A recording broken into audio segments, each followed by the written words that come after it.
Wow ছেলেটা কি সুন্দর, আমি খালি একবার ছেলেটাকে বিয়ে করে নি, আমার আব্বু আম্মুরে দেখায় দিব, তারা আমার কি ছেলের সাথে বিয়ে দিবে, তার থেকে দ্বিগুণ সুন্দর ছেলেকে আমি বিয়ে করব। রুকো যারা, সবার করো। আমার সামনে আয়েশা, আমি তো তাহলে চিনতেই পারি না, আমি প্রথমে এরকম করে আসছি, बहुत तेज हो रहा है बहुत तेज। আর সে আমার দেখে বলে তুমি কি রিমু, আমি একটা চিমটি মারি। আজব তো, চিমটি মারবো কে? সে চিমটি মারে যখন দেখে যে না আমার কাছে সত্যি রিমু চলে আসছে, তখন তো আমি বলি যে কিরে ভাই কার জন্য বাড়ি ছাড়লাম।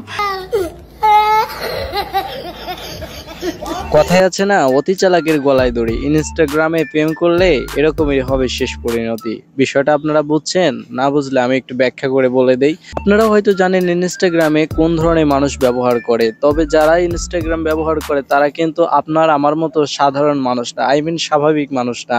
তো এরা দুজন ইনস্টাগ্রামে প্রেম করে, সবকিছু ইনস্টাগ্রামেই হয়, তারপরে কিন্তু তারা দুজন পালিয়ে আসে। পালিয়ে আসার পরেই কিন্তু এই যে সামনাসামনি যে দেখাটা হয়, সুমাইয়া কট খায়, এই বিষয়টাই কিন্তু এরা দুজন তুলে ধরার চেষ্টা করছে আর কি এই শোতে। জানি না বললে হবে না তো মামা, আপনারা না জানলে কে জানবে। সুমাইয়ের ছোট ছোট পম্পম গুলো আপনারাই তো এত বড় বানিয়ে দিয়েছেন। তুই আবার আমাকে নিয়ে কিভাবে কথা বলিস? তোর কোনো যোগ্যতা আছে আমাকে নিয়ে কথা বলার? দেখছেন নি কারবার, আজকাল টিকটকারদেরকে নিয়ে কথা বলার জন্য নাকি যোগ্যতা লাগে। হ্যাঁ